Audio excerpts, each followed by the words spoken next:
포고령, 담화문, 계엄 선포문 등 계엄 관련 문건의 작성에 대해서 말씀드리겠습니다.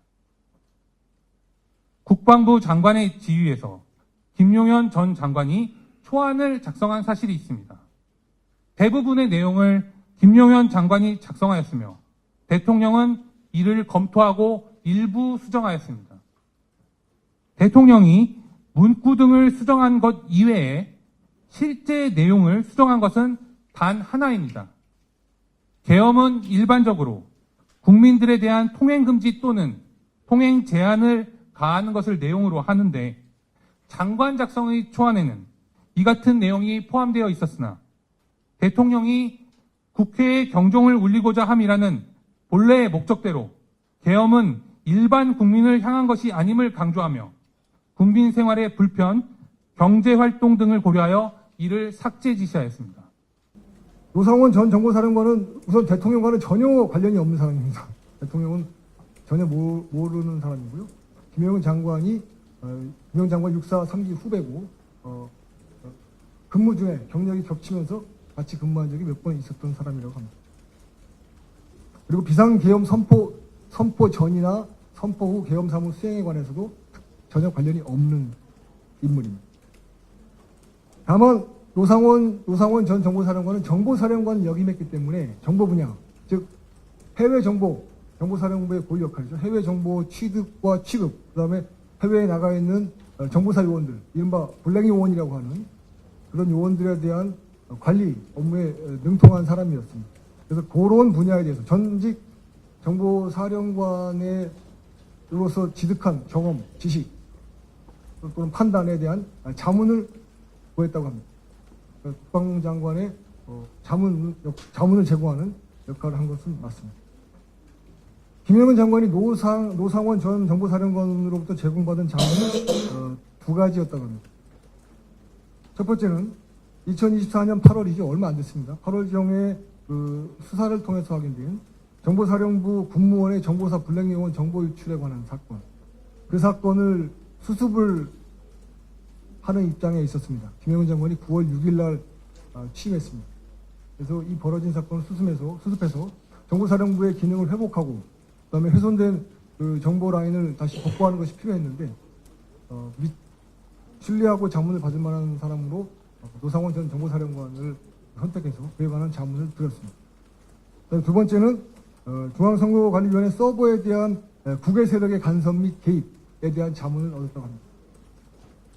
노상원 전 정보사령관이 정보사령관 업무를 하면서 국외 정보 업무를 많이 했기 때문에 해외에 거점을 둔 세력이 국내에 어떤 전산 침입, 특히 선관위를 노린 활동들이 있었다는 그런 지식과 경험을 갖고 있다고 합니다. 그래서 그에 관한 자문을 취직했다고 합니다.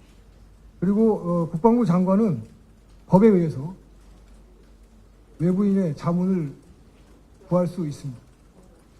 특히 법상으로 외부인을 포함한 국무회의를 조직할 수도 있고요. 자문기구로.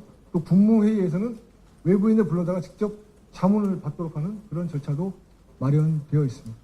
국방부 및 그 소속 기관 직제에 관한 내용에 나와 있습니다. 그래서 김영현 장관은 법에 규정된 범위 내에서 노상원 전 정보사령관으로부터 적법한 범위 내에서 자문을 받았다. 그 이상의 관여는 없었습니다.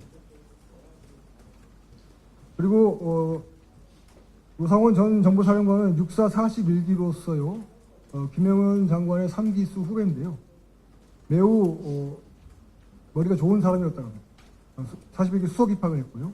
그다음에 소령 시절에는 일본에 장기 파견 가서 유학 생활도 하고, 그다음에 직무 내내 군에 근무하는 동안에 내내 직무 성적이 매우 우수한 자원이었다고 합니다. 그래서 그런 자문을 받을 만한, 그리고 정보사령관을 역임했기 때문에 자문을 구할 만한 충분한 능력이 있는 사람이었다라는 것이 김영현 장관의 말씀입니다. 두 번째 꼭지입니다. 대통령이 계엄 당일, 즉 국회 본회의장에서 국회의원들이 모여서 계엄 해제 결의를 하던 그 무렵에 곽종근 특전사령관, 그다음에 조지호 경찰청장에게 전화를 여러 번 했다. 이런 진술들이 언론에 많이 보도가 됐고요. 또 저희들도 신문 과정에서 검사를 통해서 들었습니다. 그러나 그런 건 사실이 아니라는 것이 김영건 장관의 확고한 생각이십니다. 판단입니다. 그 이유를 설명드리겠습니다. 첫 번째는 대통령이 검찰총장을 지내시고 수사 및 보안 업무를 오래 평생 해오신 분이라서 지시나 명령의 출납 원리에 대해서 정확히 이해하시는 분이라는 점입니다. 예를 들어서 계엄사무가 지금 국방부 장관에 의해서 지휘가 이루어지는데 그 지휘를 받는 특전사령관 또 거기에 협조를 받는 경찰청장에게 직접 전화해서 지시하면 이 지휘 라인에 지시 라인에 혼선이 생긴다는 것이 김영건 장관의 말씀입니다. 그래서 그런 식의 지시를 내리시지 않는다라는 것이 김영건 장관의 말씀입니다. 두 번째는요. 대통령께서는 2024년 12월 3일 계엄 선포가 22시 27분인데요.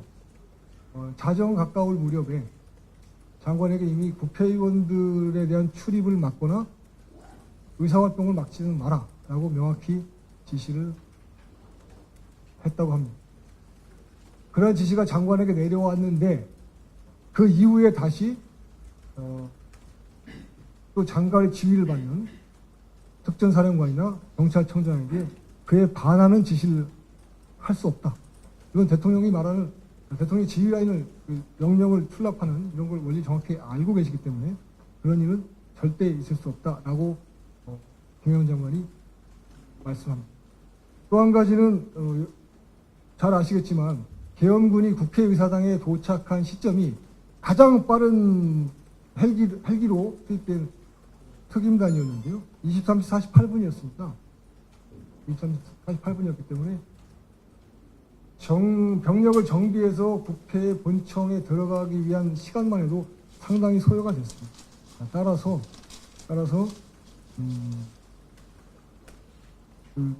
시간상으로 봤을 때도 그런 지시를 할 수 있는 상황이 아니다. 그런 말씀을 드리겠습니다. 그 다음에 또 하나 경찰청장에 대한 지시도 여러 번 나옵니다. 조지호 청장은 특히 6번이나 받았다 이런 진술이 있는 것으로 언론에 보도가 있습니다. 근데 실제 진술인지는 모르겠습니다. 언론 보도에 따르면 그런 보도가 있었는데요. 경찰청장은 당시에 국회의사당 외곽 경호를 담당하고 있었습니다. 그러니까 경내에는 경찰 병력은 들어와 있지 않다고 합니다. 따라서 대통령이 경찰청장에게 국회의원들의 어떤 유형력 행사를 지시하는 지시는 사실상 존재할 수 없었다라는 것이 김영건 장관의 이야기입니다. 그 다음에 마지막으로 체포자 명단하고 체포조 운영에 관해서 말씀드리겠습니다. 계엄사령관은 계엄법 제9조 1항에 따라서 포고령 위반자 등에 대한 체포 권한을 갖습니다. 그러나 계엄 선포 직후에 포고령 위반자나 또는 계엄법 다른 법령 위반자들이 특정될 수는 없죠. 확정될 수는 없는 상황이기 때문에 체포자 명단은 없었습니다. 장관의 명확한 생각이십니다. 체포자 명단은 있을 수가 없는, 체포자가 특정이 안 되는데 어떻게 체포자 명단이 있을 수 있겠느냐라는 것이 김영건 장관의 이야기입니다. 다만 이런 점이 하나 있었습니다. 포고령 제1호 포고령이죠. 1조에서는 정치활동 금지가 포함되어 있습니다. 따라서 정치활동이 예상되는 사람들, 즉 각 당의 대표라든지 주요 당직자들 이런 사람들은 향후 정치활동을 업으로 하는 사람들이기 때문에 정치활동이 예상이 됩니다. 그런 사람들에 대해서는 잠재적 정치활동 예상자로 판단하고 예방활동을 할 수 있다. 그렇게 판단했다고 합니다. 다만 이 점에 대해서 장관의 지휘를 받았던 사령관들 중에서는 체포자 명단이 있다라고 진술하신 분들이 있는 것으로 알고 있는데요. 장관께서는 이런 입장입니다. 만약에 그 사람들이 사령관들이 거짓말을 했다고는 판단하지 않는다.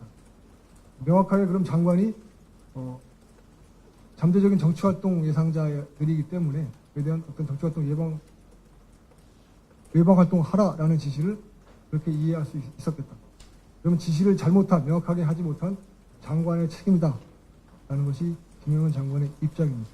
지금 그러나 아직 저희가 수사 서류로서 증거 서류로서 각 사령관들의 진술 또는 경찰청장의 진술을 확인한 바는 없기 때문에 어떻게 지금 정확한 상황은 알 수는 없습니다. 다만 언론에 보도된 바에 따르면 그렇게 되어 있어서, 그럼에도 불구하고 김영은 장관은 사령관들이 거짓말 한다고는 전혀 생각하지 않습니다. 그런 진술이 있었다면, 가정합니다. 있었다면 장관이 명확히 지시를 못했기 때문에 장관의 책임이다. 그렇게 김 장관은 얘기하고 있습니다. 그 다음에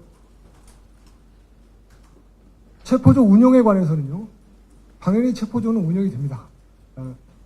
군사법원법에 따르면 수사 권한을 갖는 조직이 두 개가 있습니다. 군사경찰, 그 다음에 군방첩대가 있습니다. 군방첩사령부 소속 요원들이 있죠. 보안 업무를 수사합니다. 국가보안법 사범을 수사하고. 그런 조직들에서는 당연히 체포조를 운영을 합니다. 검찰청에서도 항상 형미집자 검거팀, 체포팀 운영하는 건 마찬가지 원리죠. 그래서 체포조 운영 계획을 세우는 것은 당연한 계엄 사무에 속하는 통상 업무다. 이렇게 말씀을 드리고 있습니다. 그래서 근데 이 문제가 체포자 명단이 있고 그 명단에 있는 사람들을 잡기 위해서 체포조가 운영된 것처럼 이렇게 보도가 되고 있어서 그 점은 바로 잡아주시기 바랍니다. 전혀 사실과 다릅니다. 계엄 건의에 관한 말씀인데요. 그 계엄법에 따르면은 국방부 장관 또는 행정안전부 장관은 국무총리를 거쳐 대통령에 건의한다. 이렇게 규정이 되어 있습니다. 그리고 그날 국무회의가 있었죠. 국무회의가 있었는데 사전에 국무총리에게 먼저 보고를 하고, 표현을 드리자면 먼저 보고를 하고 말씀을 드리고 그다음에 대통령에게 건의를 하는 절차를 밟았다고 김 장관이 명확하게 얘기했습니다. 그러니까 뭐 시간적인 이 간격이 얼마나 기냐 짧으냐 문제인데, 국무총리는 장관으로부터 먼저 들어서 대통령보다 알았다는 거죠. 거쳐서 갔기 때문에. 그것이 장관의 명확한 설명입니다. 윤석열 대통령의 대리인단과의 그 말씀이었는데, 그거는 저희들은 뭐 좀 소통을 하고 싶은데, 윤석열 대통령 대리인 측에서는 좀 그거를 부담스러워 하시는 것 같아서 사실은 소통은 하지는 못하고 있습니다. 저희들은 그냥 장관의 입장에 따라서 합니다. 장관의 생각은 명확합니다. 대통령은 비상계엄 선포권이 있다. 그거는 누구도 간섭할 수 없다. 장관 자신은 대통령이 선포한 비상계엄에 따라서 계엄 사무를 수행했다. 그리고 수행해야만 된다. 라는 것이 입장이고요. 사법심사의 대상이 되는 계엄 사무 수행에 관해서 불법이 있었다면 책임지겠다. 그러나 부하장병들, 사령관들이나 그 사령관의 지휘를 받았던 장병들은 아무런 책임이 없다. 장관이 모든 책임을 지겠다라는 말씀이십니다. 그러나 비상계엄 선포 그 자체, 통칭 자체에 대해서는 그거는 대통령이 직접 국민에게 정치적 책임만 질 뿐 사법심사의 대상이 되지 않는다라는 것이 장관의 생각입니다.